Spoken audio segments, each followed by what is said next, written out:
Well, certainly one of the most remarkable and certainly one of the most disturbing books of our time is, you might call a lawyer's brief, yet you might call it more than that, Rush to Judgment by Mark Lane. And this is a critique of the Warren Commission's inquiry into the murders of President Kennedy, Officer Tippit, Lee Harvey Oswald. The introduction, too, by the distinguished British historian Hugh Trevor-Roper. Mr. Roper speaks of doubts. I'm sure each of us has fantasies and doubts, and no one doubts the distinguished stature of members of the Warren Commission, but Mark Lane, since he's a prober, has an inquiring mind, says, what are facts? And while doubts remain, writes Hugh Trevor-Roper in the introduction to Rush to Judgment, that, you know, is now a runaway bestseller published by Holt, Reinhardt, and Winston. I'd like to ask Mr. Lane, too, about his ordeal in getting this book published. It's a story in itself. But writes Professor Hugh Trevor-Roper, while doubts remain, who can say the case is closed? In a sense, it's still sub judice, under judgment. The report of the Warren Commission is an advocate's summing up.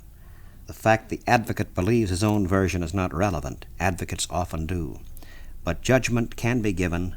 The advocate of the other side must also be heard, and that advocate is Mr. Lane. He too believes in his brief, and thanks to that belief, he too may err in detail, but at least he has the right, which in America has often been denied to him, to a fair hearing. When both sides have been heard, not before, posterity may judge. The book itself, I suppose, and how you came to be interested in the case. You knew President Kennedy. Yes, when I was a candidate for the state legislature in New York, he was kind enough to come into my district and to campaign with me, and because of his warm support and endorsement, I was elected to the legislature.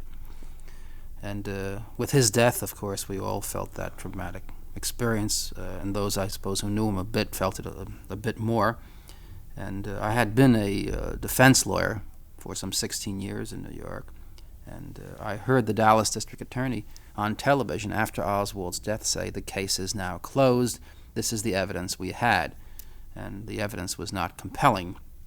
I wrote an article which said, I don't know if Oswald did it or not, I do know if he had lived he could not have received a fair trial because of the media's publication of the charges against him so incessantly. As you say, your interest is both personal and in the flyleaf to you, professional too, since you were a defense counsel. Perhaps we should know just a bit about Mark Lane. And some say he's a crackpot, he's a charlatan, a seeker after publicity. Mr. Lane was a member of the state legislature of New York in Albany, and at the time I remember reading about him, very highly regarded. But there again you ask questions, and you did something that got the establishment mad at you. There was a time when young people in New York were saying he might indeed be one day a candidate for mayor of New York. But what is it you did then? Well, I was opposed to the fallout shelter program, which was pushed through the state legislature by Governor Rockefeller and pushed through the House, of which I was a member, the Assembly, by the Speaker, Joseph Carlino, without adequate debate or even time to really read the bill. And I discovered thereafter that Mr. Carlino, who played such an active role in having the bill pushed through, was himself the general counsel and a member of the board of directors of a firm which was the largest manufacturer of fallout shelters in the state. I raised that question because it seemed to me to be a rather obvious conflict of interest. And we had a long, involved hearing over a period of months, and the result was that the fallout shelter bill, while not repealed, was never effectuated, and the $100 million which had been so hastily appropriated by the legislature many years ago still remains unspent, and the fallout shelter program collapsed in the fraud in which it was born. So you made your point, and this is a case, you might say, of a Horatio here. I'm not romanticizing Mr. Lane, merely to indicate that a man is interested in evidence, interested in fact, and now questions the facts, the truth, the justice of the disposal of the death of President Kennedy. We know that members of the Warren Commission are all distinguished Americans, but this is not the point of Mr. Lane. Your point is fact, isn't it? Yes, I think if you compare the evidence to the Commission's report, you cannot possibly accept the Commission's report. I have a friend down in Midlothian, Texas. He's the editor of the Midlothian Mirror down there. That's a community just 25 miles from Dallas. And I think he sums it up best. He said, I think the only way to believe the Warren Commission report is not to read it. And I've had the opportunity of debating, so to speak, with those who support the Commission report. Of course, not one member of the Warren Commission is willing ever to debate this question or to speak out on this question. But some of the lawyers who worked with the Commission or who have friends who worked with the Commission are willing to speak out. I was recently on a program here in Chicago with Mr. Bellows, whose whole position, it seems to me, is that he knows one of the lawyers who worked for the Commission. He has faith in him, and he knows of the reputation of the members of the Commission, and therefore the report must be accurate, which it seems to me is a very strange way to arrive at the facts. So the point here is not the question of the stature or status of members of the Commission or the lawyers involved, but the question of what are the facts, who are the witnesses credible, who are more credible than others. It's as simple as that, the question. Did Oswald do it alone? Is that possible for him to have done it alone? Before you go into the case itself and your book, by the way, it's a remarkably documented book. You had a problem getting this published at first, didn't you? Oh, yes, I had an overwhelming problem. If I might just say one word before we go into that on the question of faith, I don't know of any public document, released at least during my lifetime in America, about which the word faith has been used so repeatedly. Bertrand Russell said more than a decade ago in one of his works that we are only asked to have faith in those matters which are not susceptible to proof. No one asks us to have faith that 1 and 1 are 2, but we're asked to have faith about things which cannot be proven. But the number of shots fired at the president, the origin of the shots, who was involved, these are matters which are susceptible to proof. And I wonder why it is that we are consistently told that we should have faith in the Commission's report. And I noticed that a couple of weeks ago, the New York Times, in its magazine section, took this really one step further with a statement by an English political commentator who just arrived in America. He says, I quote, "The present critics of the Warren report must be careful that they do not, in opening the popular mind to doubt, open it also to fear and hysteria." Seems to be... Of course, as you say this, Lane, is an interesting observation to be made. This very comment by Mr. Fairley, the British commentator, indicates a lack of faith in people. You see, you are saying that you have enough faith in the American people that they'll be able to take anything. Well, I think... In that sense, yes, I think so. I think if we don't have faith that the American people can face the facts, whatever they are, then we must confess that the democratic experiment has failed, and let's move quickly into a totalitarian regime where you have complete faith in the ultimate leader. Yeah, we should point out, by the way, that Mark Lane, though perhaps the most criticized, indeed, because he's been the most involved, we'll hear about that in a moment, critics of the Warren Commission report, is not alone. Professor Popkin, who's chairman of the philosophy department of University of California in San Diego, in the recent issue of New York Review of Books, has something called The Theory of Two Oswalds. Edward J. Epstein wrote a book called Inquest, and he just studied the report for a doctoral thesis. Wasn't that it? A master's, yeah, I think. For a master's. Yes. Mm-hmm. Fred Cook, a very perceptive and remarkable police reporter, wrote a couple of articles in The Nation on the subject. So there are scores of others who are questioning. And to stop questioning on the basis of faith in an individual is not, I think, a hallmark of the open society. So with this, we go ahead. Rush to Judgment. The title itself is interesting, isn't it? I like the title. They're not my words, of course. I borrowed them. They're the words of the Lord Chancellor of England, Thomas Erskine, who, before he was Lord Chancellor, was assigned to represent James Hadfield in 1800, who had been charged with the attempted assassination of King George III. And in his statement to the court, Lord Chancellor Erskine said, "An attack upon the king is considered to be patricide against the state, and the jury and the witnesses and even the judges are the children. It is fit on that account that there should be a solemn pause before we rush to judgment." Of course, in Dallas, there was no solemn pause. 15 minutes after the shots were fired, the Dallas police sent out Oswald's description, and to the present day, the Dallas police are either unable or unwilling to disclose the basis of the information which led to that call. But you're asking really for the solemn pause and the gathering of all the facts. And of course, if I could be the devil's advocate for the moment and say, well, isn't this what the Warren Commission said? Weren't there 26 volumes? Yes, and those 26 volumes prove conclusively that the Warren Commission report is inaccurate in every major conclusion, save one, and that is the conclusion that Ruby shot Oswald. But of course that took place on television, and one could hardly deny that happened. But I fear I never did respond to your earlier question about the difficulty in having the book published. Maybe I should comment on that now. After I completed the book, I submitted it to the leading liberal American publishers, thinking that that would be the likely place. I discovered that was the least likely place after a year had gone by, because the book was submitted to Simon and Schuster, McGraw-Hill, Macmillan. I think it would be Norton. I think it would be difficult to think of a leading publisher in America who had not seen the book, who had not accepted the book, who had not said that the book is so thoroughly documented. It actually, although I think it reads popularly, it has, for those who want to check it out, it has more footnotes and citations than does the Warren Commission report page for page. That's Incidentally, 5,000. the book, though it does read, as you say, very well, like I say this like a suspense thriller. It's a horrible phrase to use. At the same time, in looking through the book, it takes a long time, really, because the continuous footnotes and documentation throughout. Yes, but you say, and they all admitted this. Oh, they said it was, such things as a classic document, and it will be a bestseller, they said, which was not my judgment. I never thought that it would be, although it now has become one. But they said it would, and they said, we want to publish it, and we will publish it. And then a week later, or 10 days later, depending upon how fast the publisher acted internally in his own organization, I got another letter saying, we will not publish it. We're sorry, it should be published. We hope you will find an American publisher because it will sell well and it should be published.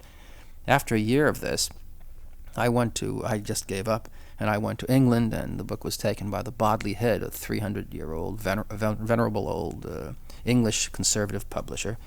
And after that, Holt, Reinhardt, and Winston, who I had never approached, I didn't approach them because 10% of the company is owned by a Dallas oil millionaire, because the president of the company is a very dear friend of Earl Warren's and a rather close acquaintance of President Johnson's, and it just seemed to me to be the least likely. But the company has great internal integrity. Arthur A. Cohn is the editor-in-chief, and the other editors and the president said that they were impressed by the book, and they voted unanimously to publish it. And as it turned out, as it sometimes does in these things, the year that I spent looking for a publisher was well spent, because I ended up, I think, with the best publisher I could have. They've given a very enthusiastic publication. They're sending me around the country to talk about it, and the media has responded, and they've put it on the bestseller list. Well, this to me is a fascinating point. I'm sure it is to you, Mark Lane. You speak of faith earlier. That is, we have faith in individuals, and indeed you're finding out, to your astonishment, that they're surprising the support, or at least those who would give you the right to be heard, comes from astonishing sources, doesn't it? Yes, and the suppression comes from astonishing sources. When the report was issued, the New York Times, and I don't mean to pick upon them any more than any other publication, but I think they are symbolic because they are one of the most responsible publications in America. The New York Times editorially hailed the report as an accurate and fair document, but the report was ostensibly nothing more than a fair summation of the 26 volumes of evidence. And how the Times could know in September, '64, when the report was issued, that it fairly summed up volumes of evidence which had not yet been assembled or published is something I can't understand. Then when the 26 volumes were published in November of '64, the New York Times responded in an article written the very day of the publication, the very day Anthony Lewis, who was the Washington correspondent for the Times, got his hands on the 26 volumes. He wrote an article, front page, headline, major story for the New York Times, in which he said all of the evidence in the 26 volumes proves conclusively that Earl Warren and his colleagues were correct. Oswald was the one lone unhappy assassin. Well, first of all, the evidence shows quite the contrary. It shows that at least 2 people were involved, possibly more. But aside from that, I've wondered and marveled at Mr. Lewis's ability to digest the hundreds of thousands of words. How do you explain this, in 3 hours? How do you explain this? The fear of a Pandora's box being opened. Isn't this the first thought that comes to mind? I suspect so. Since it took me a year and a half to get through the volumes, I may read more slowly than Mr. Lewis, but I cannot believe that he read all of the material in 3 hours. I think that very likely this is it, that one associated with the government is afraid that there's material there which we would be upset by seeing. How else can we explain the fact that so much of the evidence, the reports, are in the National Archives are classified, and no one can see them by order of President Johnson until September in the year 2039. How else can we explain the fact that the hard physical evidence, the bullets, the pistol, the rifle, the jacket Oswald allegedly wore, have been given to the Dallas Police or the Dallas Sheriff's Department or the federal police to hold, and they are holding them at the present time. That's where all the evidence is, and no one has been allowed to examine them. No, and I've asked that independent experts at the various universities, ballistics experts and other handwriting experts, be permitted to just look at this evidence and examine it. The answer is no. No one's allowed to see it, not even in 75 years in terms of the evidence itself. Obviously, we can't go through all the details, the minutiae. By the way, in the book itself has it. There are so many factors, so many contradictions involved as you read it, your head swims. One of the remarkable criticisms of your book I find very whimsical is that you, Mark Lane, are too specific. Yes, I've heard that recently, mostly in Chicago, as a matter of fact, but in fact, I don't think anywhere except in Chicago primarily. I don't know why that is. It seems to me that facts are specific, and if one wants to deal with facts, one deals with specifics, which is what I've tried to do. It was said here that we should deal less with the facts and more with faith, but I think in these areas, which are susceptible to proof, How long did you work on this case, in your investigations? How long have you been working on it? I started in December of '64 and finished the book about a year ago and started submitting it a little more than a year ago, started submitting it to publishers. But as each one said no, I was in Dallas anyway. I've been there 8 times now, and one time I lived there for more than a month investigating, and I've just come back from there a couple of weeks ago. And as far as I'm concerned, the investigation still goes on, but the book is the result of about 2.5 years of work in Dallas, in reading the volumes and reading the material in the National Archives. You've been criticized, too, some of your critics saying that you've been taking things out of context or distorting or... I've heard that. As I say, the book is documented, mostly to the Commission's own evidence, and although I've heard that general phrase, my book has been heavily reviewed. I think that there are probably more than 1,000 reviews of the book. My publisher, which here in America, which is more than 100 years old, I think, has told me that it is one of the most heavily reviewed books in history. And I've not yet read a single sentence in a single review which has been able to point out a single sentence in my book which is inaccurate or taken out of context. And as you say this, perhaps some of the listeners have read Norman Mailer's review of Mark Lane's book that appeared in Book Week, the literary supplement here in Chicago. The late Herald Tribune also appeared in Village Voice in New York because the Herald Tribune Book Week was not seen in New York. But it was a long review, and a very eloquent one by Mailer, paying tribute to the book and to Mark Lane. And there are a number of comments in the Mailer review that are interesting. One is, in contrast to him, to Mark Lane, his totalitarians look to find their truth in consensus. But you and I, writes Mailer, are more likely to find it beneath a stone. And the stone in this instance is fact piled on fact piled on fact.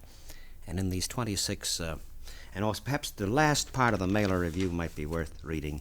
It's a tribute to Lane. He says, the solution, and this is one I'm sure that so many people think about, each of us naturally, whether you go to parties, has fantasies and thoughts. And the solution to President Kennedy's murder will not come from legal or governmental commissions, but from minds deeply grounded first and last in the mysteries of hypothesis, uncorrupted logic, tragedy, and metaphor.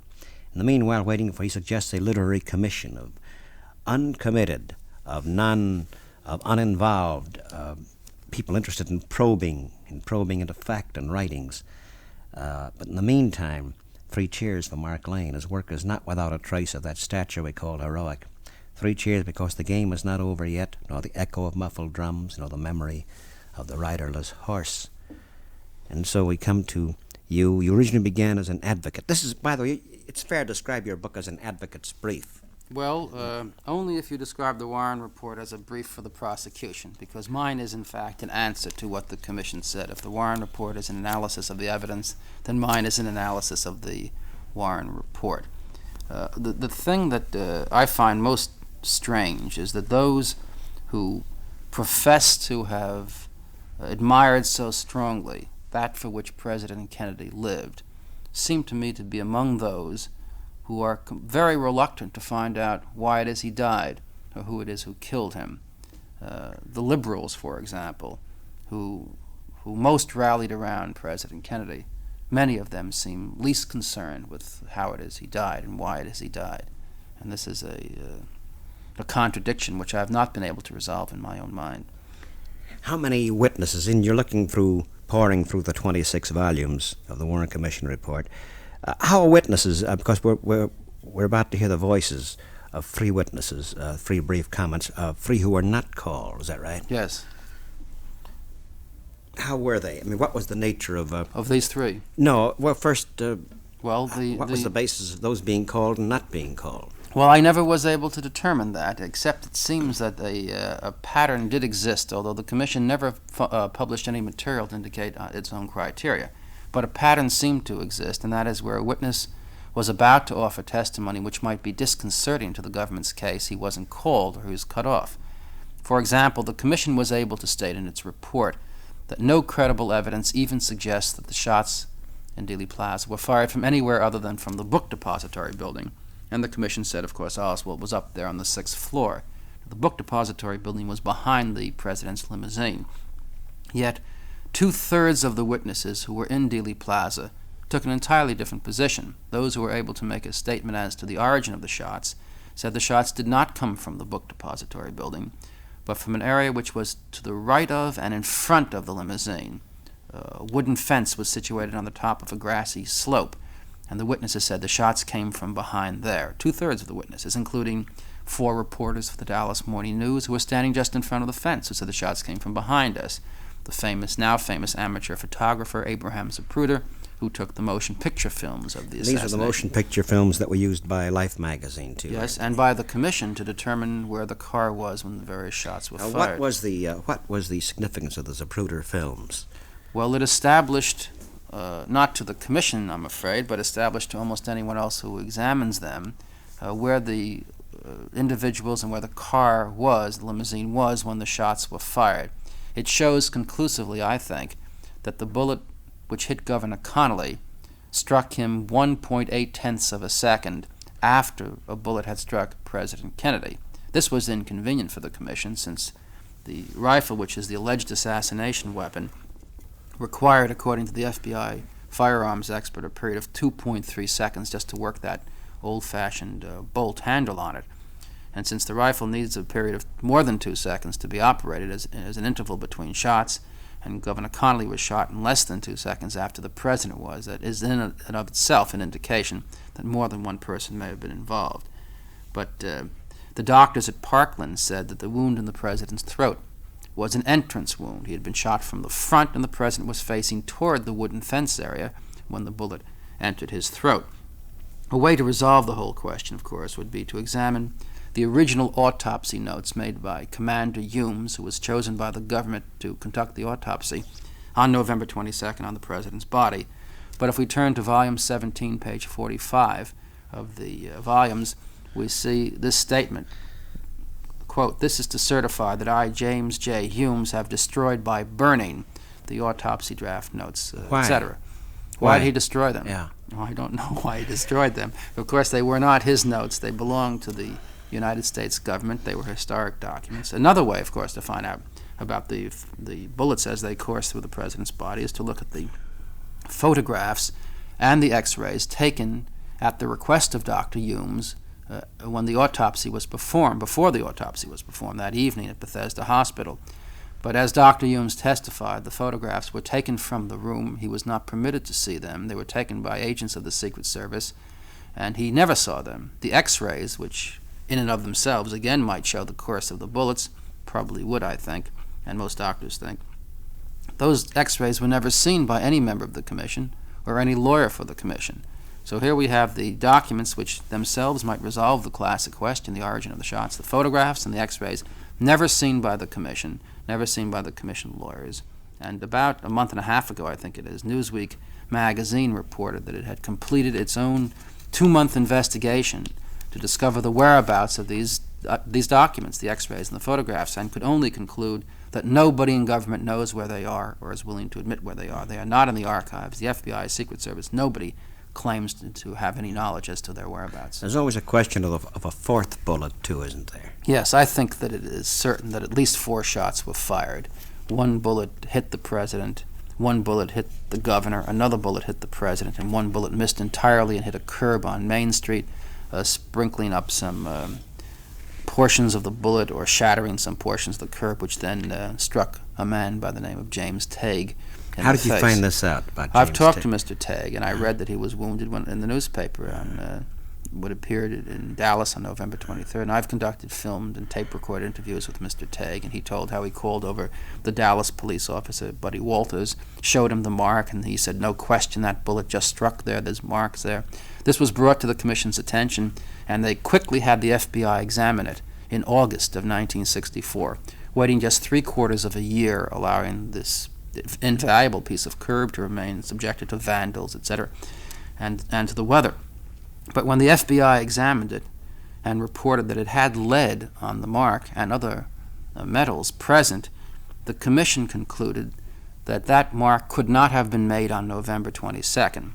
The Commission started out with the presumption that Oswald was the lone assassin, and everything goes back to that presumption.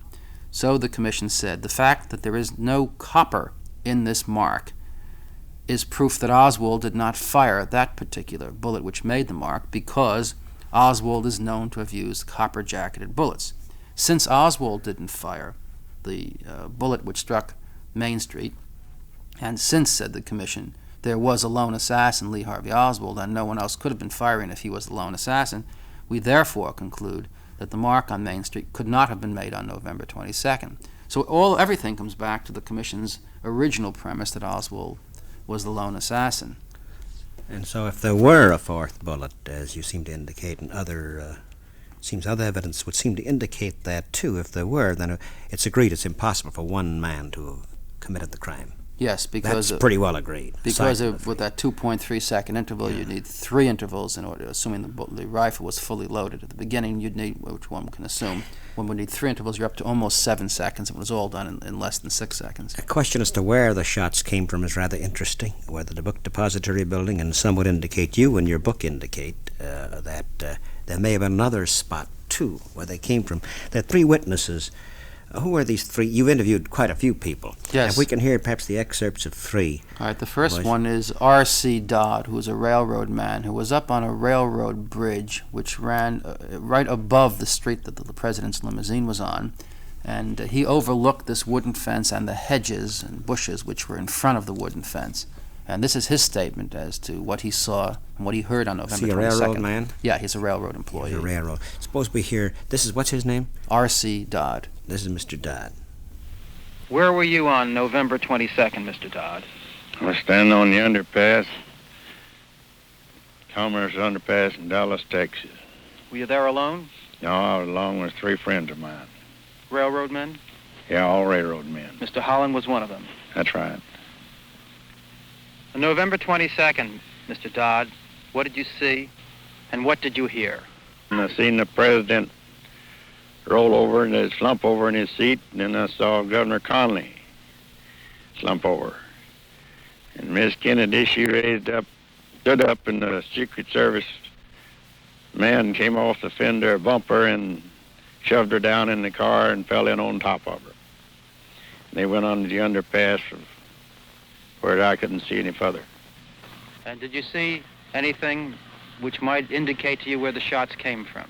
Well, we all 4 seen about the same thing. As the shots, the smoke came from behind the hedge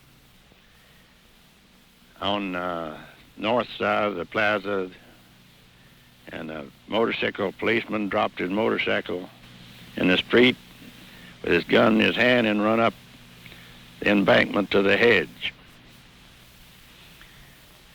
And then I went north to look around the corner to see if there's anyone behind the hedge, and met Special Agent of the Katy Railroad, and he went down there, and I walked along with him to see if there were any tracks there, in which there were tracks and cigarette butts were laying where someone had been standing on the bumper, looking over the fence or something.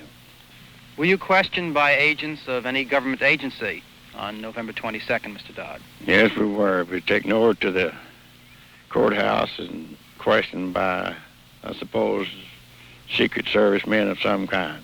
And they asked me quite a few questions, about the same as I've told you men here today. But you were never called as a witness by the Warren No, Commission. I never was called. And did you tell those agents just what you told us here? That you thought there were more than 3 shots? You Yes, thought they I came did. from behind the fence?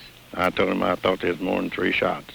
And then they never called you as a witness? Never called me as a witness. Because here's the Warren- That's number one, railroad man, not called. Who's the second man we're about to hear, Mark Lane? The second man is James Simmons, who was also up there. Also railroad man? Also a railroad man. We are in Mesquite, Texas, in the home of James Leon Simmons, a car inspector for the Union Terminal Railroad.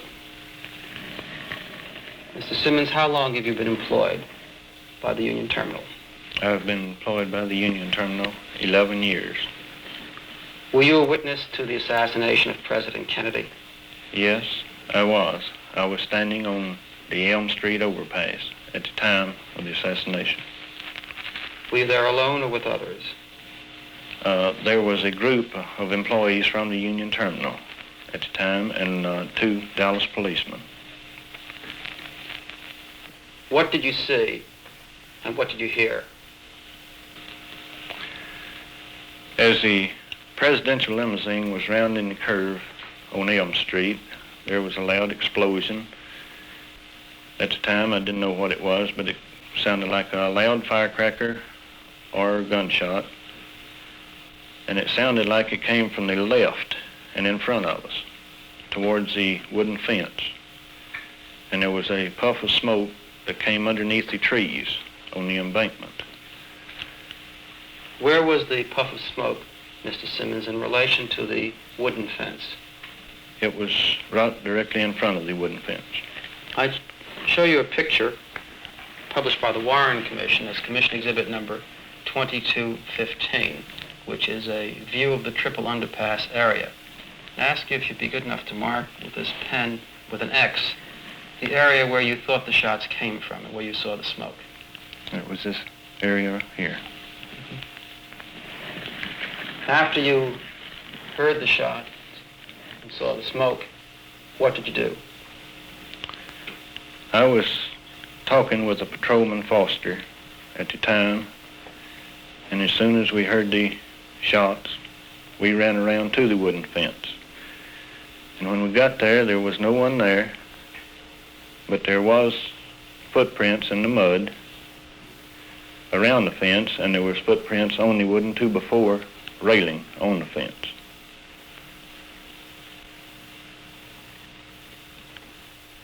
Were you questioned by the Dallas police on that day? Yes, I was. Did you give your name to the Dallas police? Yes, I did. Did you tell them what you've just told me? Yes, I did. Were you subsequently questioned by agents of the Federal Bureau of Investigation? About a month later, I was questioned by the FBI. Did you tell them what you told me and what you told the Dallas police? Yes, I did. Were you ever called as a witness by the Warren Commission? No, sir, I wasn't. This is the Warren Commission report. The back of it has an index of every person who is referred to by the Commission. Is your name present there? No, sir, it isn't. Do you think it's rather curious that you had such a fine view of the whole Dealey Plaza area and you were among those who saw smoke coming from evidently behind the fence, and yet you were not called by the Commission as a witness? Well, I always thought it peculiar, but I thought that's the way they did business. And then there, so far, 2 railroad men that you've asked who were not called by the Commission. Who's the third man on tape here now? The third man is Charles Brem. He was probably the closest spectator to the president when the president was shot. And he's a man who was a hero, wounded twice in Normandy. He said he'd been under fire many times. When I spoke with him, he said it's something like swimming. You might forget that you know how to swim, but if you're thrown in the water, you can start swimming at once. He said, I was under fire. and I knew where those shots were coming from that day. This is what he said to me in the interview. When the second bullet hit, there was the hair seemed to go flying. It was very definite then that he was struck in the head with the second bullet. And yes, sir, I very definitely saw effects of the second bullet. Did you see any particles of the president's skull fly when the bullet struck him in the head? I saw a piece fly over, in the area of the curb where I was standing. And in which direction did that fly? It seemed to have come left and back. Did you make a statement to the Dallas Sheriff's Office? Yes, I did. How long did you remain in the Dallas Sheriff's Office that day? I would say about 3 hours to 4 hours. Were you among the closest witnesses to the limousine when the shot struck the president? Yes, sir, I would have to say that, if not the closest, one of the closest to the unfortunate incident.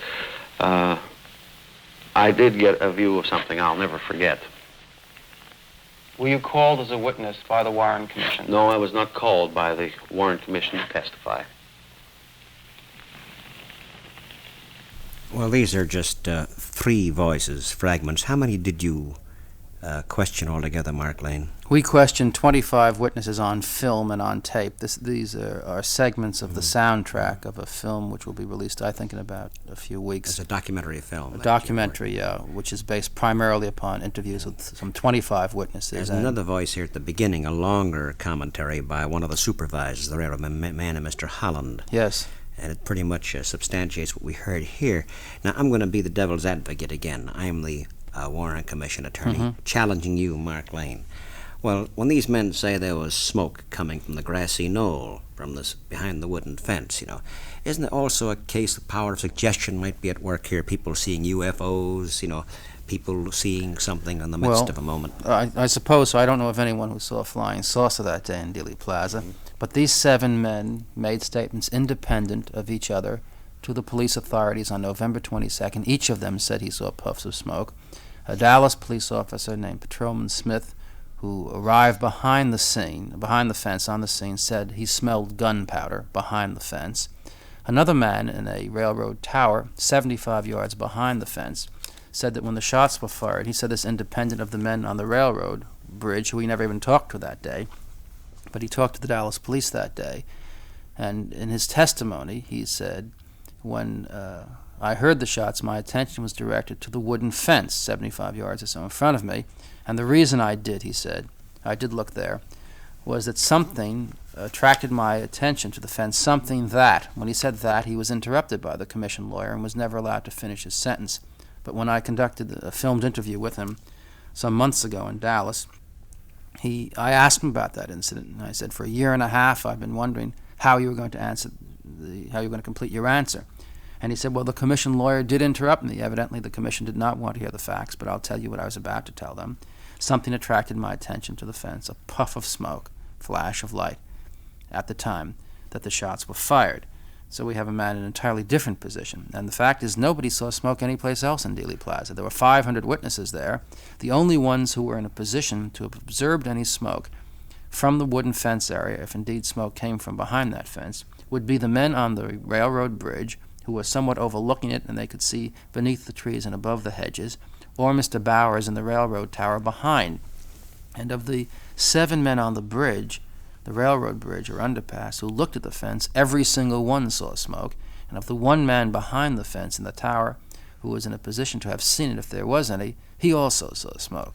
I think that coincidence can hardly play a part in such And you also indicate that many of the officers ran that direction, too. This was the area of the concentration of the Dallas police. 17 Dallas deputy sheriffs ran right past the book depository building upon hearing the shots and went behind the fence to begin their search there. There's so many aspects to your book. We'll just touch lightly. The curtain rod story, that's perhaps worth dwelling upon for a moment, too. Yeah, the commission said that Oswald carried a rifle into the book depository building. The rifle had been disassembled, the commission reasoned, and was wrapped up in a paper bag. There were only two people who saw Oswald with a package in his hands on November 22nd. One was Mrs. Linnie Mae Randall, at whose home Oswald called early in the morning in order to meet Wesley Frazier, her brother, who drove Oswald to work that morning. And they both said Oswald had a package in his hand, a brown paper bag in which he carried something. Frazier said he asked Oswald what was in there, and he said Oswald said it was curtain rods. Frazier said I believed him because he had never lied to me in the time that I knew him. They both said that both Mrs. Randall and her brother, Mr. Frazier, said the package was not more than 2 feet long, that it was very not a wide package either. It was a rather narrow one. The rifle, when disassembled, the largest single component is over 3 feet long. And Frazier testified that when Oswald was taken to the book depository building and Frazier parked the car, Oswald picked up the package, cupped it into his right hand, the bottom of it, and tucked the upper portion under his arm. And he said, as he walked away from me, the package was invisible. I could not see it. It was just between his arm and his side. Jack Dougherty is the only person to have seen Oswald enter the building that day other than Wesley Frazier. And he said if Oswald had anything in his hands, I didn't see it. It would have to have been hidden. The conclusion of all this is that when the commission lawyer had the disassembled rifle and put it in a paper bag, he asked Frazier to hold the package the way Oswald held his package that day, and Frazier said it's clearly impossible. This package is much too big. The lawyer said try, and Frazier cupped the rifle in his right hand, and the top part of the package came up to over his ear, showing it was clearly impossible to tuck it under his arm, and Frazier is several inches taller than Oswald was. If Frazier couldn't do it, obviously Oswald could not have. So we have the evidence of the only three people who have any knowledge about what Oswald had. The one person who saw Oswald enter the building, the two who saw Oswald with the package, and they all corroborate each other. Oswald could not possibly have carried the rifle in. The commission, again, starting with the presumption that Oswald was a lone assassin, determined that Oswald must have carried the rifle in. Therefore, Dougherty was mistaken, Frazier was wrong, and Mrs. Randall was incorrect. The only three witnesses were all wrong. Only the commission and its presumption was valid. So again, throughout seems to be this indication that the purpose of the commission was, from the beginning, to make it to prove that there was a lone assassin named Oswald. I think so. I think this is your implication. Well, yes. I take it. Let's take Congressman Ford's words. He was, of course, one of the distinguished members of the commission we hear so much about. He wrote a book called Portrait of the Assassin. And in that book, he stated that he presented what the commission's view was even before they began their investigation. He said at the outset, before they took testimony, at the outset, the question before us was why would Oswald want to kill President Kennedy? So the first question was not who killed President Kennedy, but presuming that Oswald did it, why did he want to? That's our question. And then when we add to that the press conference held by Mr. Rankin, who was counsel to the Warren Commission, held in January of '64 before the commission took any testimony, he said, we've established 6 panels, and through these panels of lawyers, each assigned a specific topic, our whole investigation will be conducted. Panel 1 was what did Oswald do on November 22nd? 2 was Oswald's background. 3 is Oswald in the Marine Corps and the Soviet Union. A rather strange juxtaposition, I think.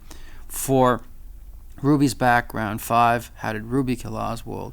And 6, special efforts which must be undertaken to protect the president in the future. Now, I suggested to the commission that their 6 panels were inadequate, that if there was a true investigation, perhaps they should give consideration to a 7th panel called Who Killed President Kennedy? But their feeling obviously was, through panel number 1, what did Oswald do on November 22nd?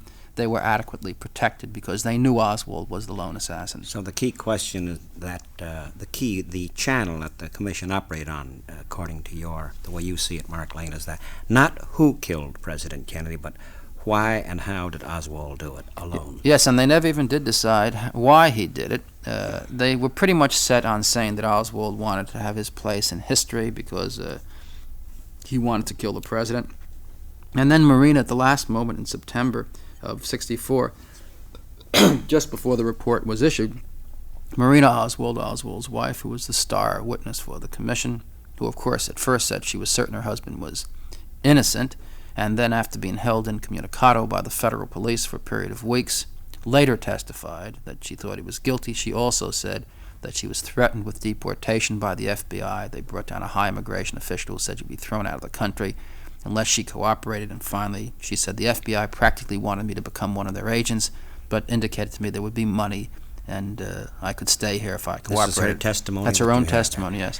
And then she did cooperate, and she finally did say that he was guilty. But in her last appearance, she said she never believed that he was planning to shoot the president, but was aiming at Governor Connolly instead. This, of course, upset the commissioners, because if there was any motive, it was a place in history, and as important as Governor Connolly may be, probably shooting at Governor Connolly would not ensure one of a place in history. So the commission concluded that they do not know why Oswald shot that day, and it's sort of the do-it-yourself portion of the report, the commission report, invites the reader to read the evidence and reach his own conclusion as to what Oswald's motive might have been. And then, of course, aside from, perhaps we can't go into this now, the remarkable career of Lee Harvey Oswald himself is worth a study. Indeed, you have too. That's rather interesting.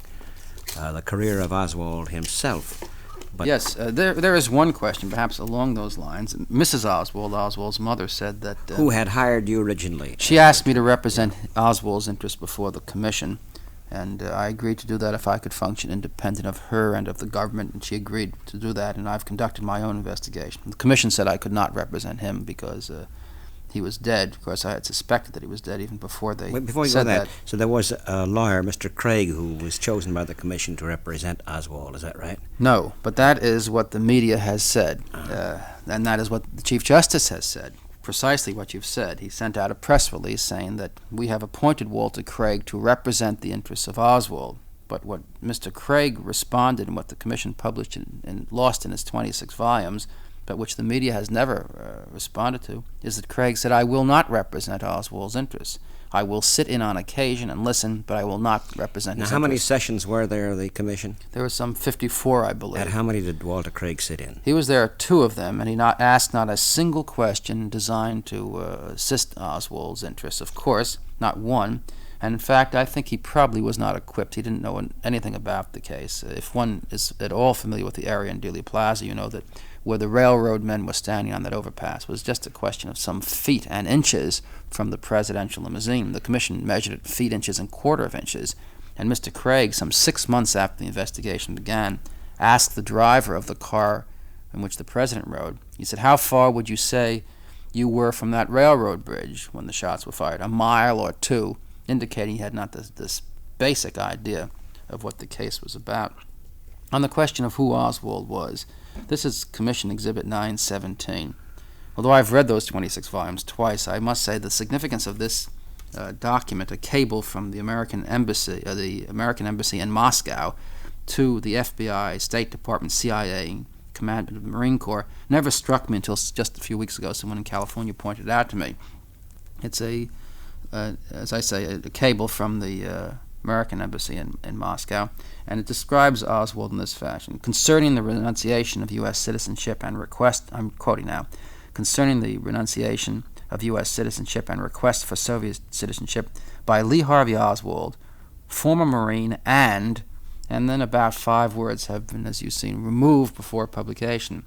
And I wonder how they were describing Oswald. Former Marine and star of stage, screen, and radio. I see now, there's a blank. 5 words, about 5 or so words are removed. Do you think they were going to say, and star of stage, screen, and radio? Or how were they describing him? And that we don't know. There's an obvious blank and yeah, they have. erasure. They have. It says on here that certain portions are to be removed prior to declassification, date time, and they've removed that portion, but they don't explain why they've removed that.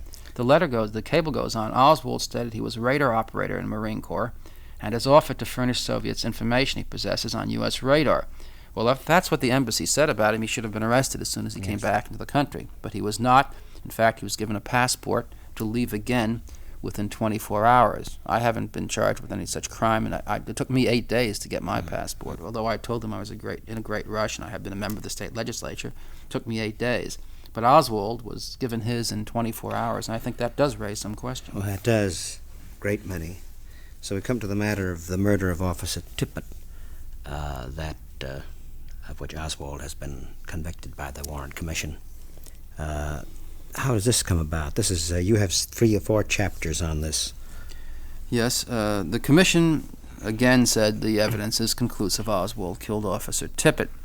And some British historians have said, at least one I recall quite clearly, that although in his view the evidence that Oswald killed the president is not very substantial, the fact that he then did go out and kill Officer Tippit is an indication that he did so because he was fleeing from the police, and he must have been fleeing because he killed the president. It's somewhat circuitous, but I think it is true to say that if Oswald had killed Tippit, that could be considered as evidence in the charge against him that he had killed the president not long before. But there is no evidence that I think that he killed Officer Tippit. There were 3 witnesses to the event. One is a woman named Helen Louise Markham, who told me on the telephone, and I submitted the tape recording to the commission in which she made the statement, that the man who killed Tippit was short, somewhat on the stocky side, and had somewhat bushy hair. Oswald enjoyed none of those physical characteristics. He was, of course, medium height or a bit taller, 5'9", 5'10", and was almost painfully thin. Some reports said that he weighed 145 pounds and had thin hair which was receding. Another witness was Domingo Benavides. Wait, didn't Miss Markham change her testimony? Oh, yes. Later, when she went before the commission, she said that she believed that it was Oswald who did it. But if you read her actual testimony when she described to the commission how she picked Oswald out of the lineup, you will, I think, be shocked at the fact that the commission said that it was an identification. She said that she saw all 4 men in the lineup, was asked if she knew any of the 4, and she said no. Asked if she had ever seen any of the 4 before, she said no. This went on and on and on, until finally the attorney said, well, was there a number 2 man in the lineup? And she said, oh, yes, he was the one I picked. When I saw him, I wasn't sure. I asked, but then I had cold chills run down my spine. So it would seem to be some kind of a mystic identification. In any event, as the record indicates from the other police officers present, she was hysterical and about to be rushed to the hospital in the midst of her hysteria when she was brought in and made this, what the commission considers to be a positive identification. Yet her original statement must stand that the man she saw do it was short, somewhat stocky, somewhat bushy hair. Domingo Benavides was the closest person to the scene when Officer Tippit was killed. He indicated to me that the man was sort of short and heavy, the man who did it, but he was never, although he is the one who, according to the commission, used Tippit's car radio to report to the police that Tippit had been killed, and he was the first one there to greet the police when they arrived, and he gave the description of the man he saw kill Tippit to the police. For some reason, after he gave that description, the police decided not to bring him to the police lineup, and he therefore never saw Oswald. Was he ever called by the commission? He was called by a commission lawyer, but never asked if the person, of course, couldn't tell whether it was Oswald because he had never seen Oswald. But when shown pictures, said he could not make an identification. The third person was a lady named Mrs. Clemens, and she said she heard the shots, came out of the house, and saw a short, heavy man with a pistol standing over Tippit's body. We brought this information to the attention of the commission, but she was never questioned by the commission or by the commission lawyer.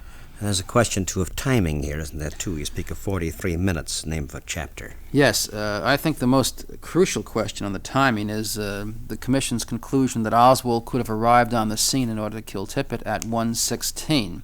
I tried to do the things that Oswald allegedly did in terms of fleeing from the book depository building, going to a bus, taking the bus, leaving and going to the Greyhound station, taking a taxi, going 2 blocks from Oswald's home, going towards Oswald's house, spending a minute or 2 there, and then walking to the scene. And I'm always about 25 minutes late for my appointment with Destiny.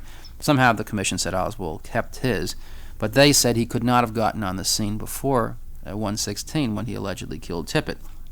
Yet the time that Tippit was killed, therefore, is 1:16, the commission said, because Oswald could not have been there before and he did it. But Benavides is the man who called the police on Tippit's police radio, and he said that after the shots were fired, he hid in his pickup truck for several minutes. He said, I was afraid to go out. I did not rush, but after several minutes passed, he said, I went out and I used Tippit's radio. And the police dispatcher's unit at the Dallas Police Headquarters shows that call came in at 1:16. So Benavides places the killing, obviously, back at about 1:10 or 1:11 if he stayed in his truck for 5 minutes, as he stated.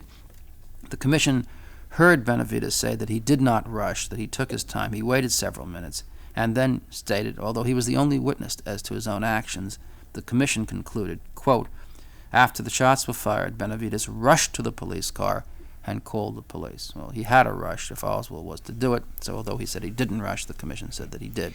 Well, of course, this Mark Lane is our guest, and as you've probably gathered, the subject discussion is the assassination of President Kennedy, and Mr. Lane's book, Rush to Judgment. It's a critique of the Warren Commission's inquiry, and it's published by Holt, Reinhardt, and Winston.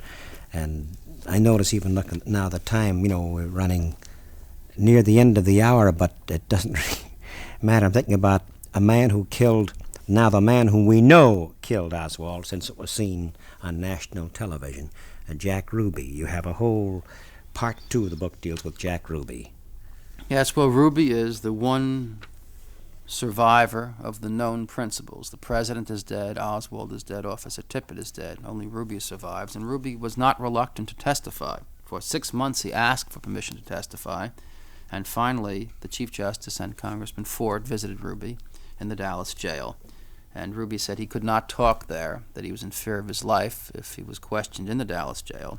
He said there was a conspiracy. He knew about the conspiracy to kill the president. He would like to give the commission evidence of it, he said. But he said, I cannot talk here. The Chief Justice said, well, Mr. Ruby, if I were in your position, I would be reluctant also. So anytime you wish, you can terminate this interview, which was, I think, a rather incurious way to question one man who might have a wealth of information about what took place in Dallas on the 22nd and 24th of November. Ruby said, take me to Washington, Mr. Chief Justice, and I'll give you the facts. The Chief Justice replied that it was time for lunch, and after lunch he was going to Washington, and they could not work out arrangements for Ruby. And Ruby's conclusion that day was one, I think, which was perhaps the soundest of the statements made before the commission that particular day. He said, is it possible, Mr. Chief Justice, that some people do not want to hear the truth, which may come out of me? Is that plausible?